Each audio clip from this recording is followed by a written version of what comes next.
Olá, pessoal, tudo bem? Nós vamos iniciar o estudo das gerações ou dimensões de direitos humanos, mas vamos fazer isso de uma forma diferente. Nós vamos estudar, antes de falarmos das gerações, os paradigmas de Estado da modernidade. Vocês já devem ter ouvido essa expressão. Paradigma é um referencial, um modelo, e a partir do século XVIII nós tivemos três grandes paradigmas de Estado, que são o Estado liberal, o Estado social e o nosso atual, que é o Estado democrático de direito. E nós conseguimos encaixar as gerações dentro de cada um desses paradigmas. E além do estudo das gerações, essa compreensão nos permite entender muito melhor o direito constitucional, o direito penal, os direitos humanos, né? Então, ela nos oferece uma contextualização que facilita muito o nosso estudo. Então, começando lá no século XVIII, que é o marco do paradigma de Estado de Direito, também conhecido como Estado liberal. O que nós temos aqui nesse momento, o grande objetivo naquela época era de derrubar o antigo regime, o Estado absolutista, e inaugurar um novo modelo de Estado que fosse regido por leis.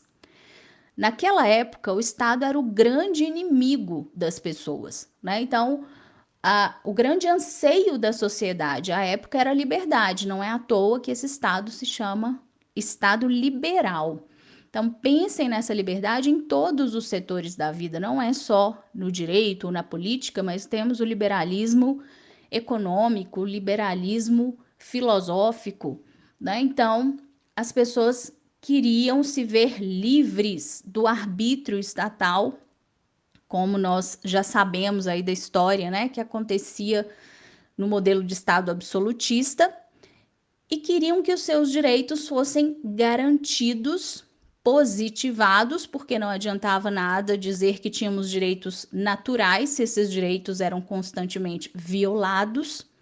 Então, eles queriam uma garantia, e aí que surgiram as primeiras constituições, com a Constituição dos Estados Unidos em 1787 e a da França em 1791.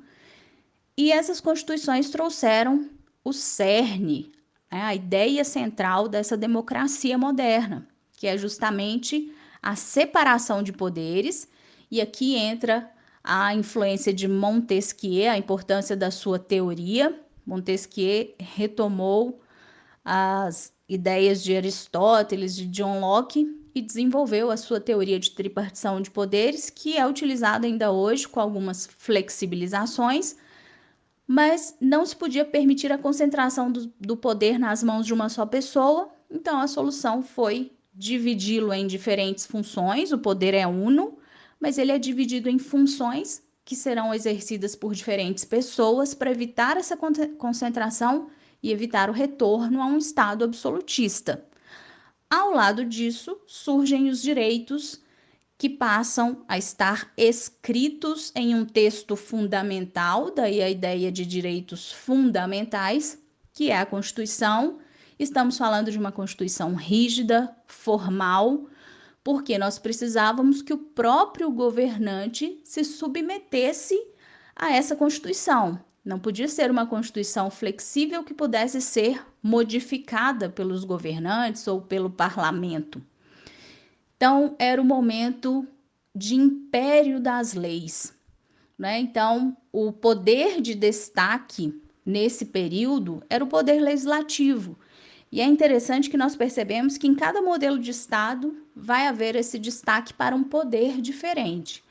E nesse momento era o destaque do poder legislativo, nós tínhamos o destaque do poder legislativo, porque o Estado tinha funções mínimas. Então, o executivo ele não tinha que agir, pelo contrário, ele tinha uma postura que era muito mais negativa. Era um Estado absenteísta, era um Estado não intervencionista. Porque as pessoas queriam autonomia, queriam liberdade, queriam um Estado que não interferisse na vida privada, que assegurasse os direitos, uma Constituição formal, e prestasse funções mínimas, em especial segurança e bem-estar social. Então, por isso é que vocês já devem ter visto aí, inclusive, em questões, essas expressões, né? Estado absenteísta, Estado não intervencionista. Então, era o momento de concretizar toda essa liberdade que as pessoas buscavam para se livrar do arbítrio estatal, positivar direitos naturais. E é nesse contexto que surgem os direitos de primeira geração ou dimensão, que são os direitos civis e políticos. Se surgem no Estado liberal, são os direitos de liberdade. Depois eu vou falar com vocês da analogia que foi feita com o próprio lema da Revolução Francesa, mas vamos inicialmente focar na contextualização histórica para vocês entenderem, não ficarem só decorando, né, que é direito de liberdade, igualdade e fraternidade, entendam o porquê que é direito de liberdade.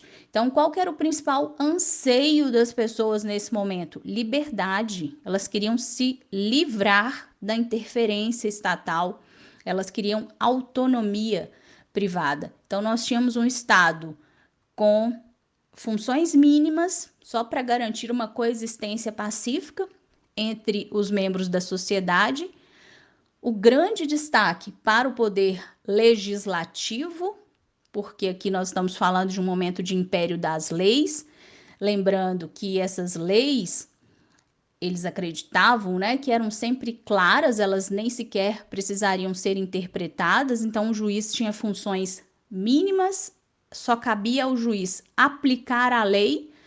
Na expressão de Montesquieu, o juiz era apenas a boca que pronunciava a palavra da lei, ele não podia valorar ou interpretar essa lei. Um executivo também com funções reduzidas, o Estado como um mal necessário. Na expressão utilizada pelos alemães, era um Estado guarda noturno, né? Um Estado que tinha principalmente essa função de segurança, e acreditava-se que um texto formal que assegurasse vida, liberdade, segurança no seu sentido individual, propriedade, direitos políticos, nacionalidade, que isso já seria suficiente, né? Essa previsão de direitos no aspecto formal. Obviamente, esse modelo de Estado não deu certo, porque não existe nenhuma constituição, nem sociedade que sejam perfeitas. Então, nós temos relações sociais complexas, desigualdades sociais, que inclusive foram acirradas com esse modelo de Estado, e daí surgiu a necessidade de um novo modelo, de um novo paradigma, em especial pós-Revolução Industrial. Então, nós vamos, num próximo áudio, estudar um novo modelo de Estado, que é o Estado social ou de bem-estar social, no qual irão surgir novos direitos, que são os direitos de segunda geração ou dimensão. E aqui, só para que vocês façam uma ligação, é nesse momento, por exemplo, que surge a ideia do humanismo de Beccaria, né? Nesse mesmo contexto que o Beccaria vem defender a humanização das penas. Então, também saindo de um modelo absolutista, tivemos a evolução no próprio direito penal. Algum tempo depois, nós teremos a criação de um Código Civil por Napoleão para codificar a vida privada. Então percebam que tudo está interligado. Se você consegue vislumbrar esse modelo de Estado e o que acontecia naquela época, fica muito mais fácil compreender todas as transformações, novidades, teorias em qualquer ramo do direito, tá? Então, tenha um pouquinho de paciência, é um estudo mais teórico, mas que vale a pena. Então, nós vamos ficar por aqui hoje, nessa primeira geração ou dimensão, que são os direitos civis e políticos, direitos de liberdade.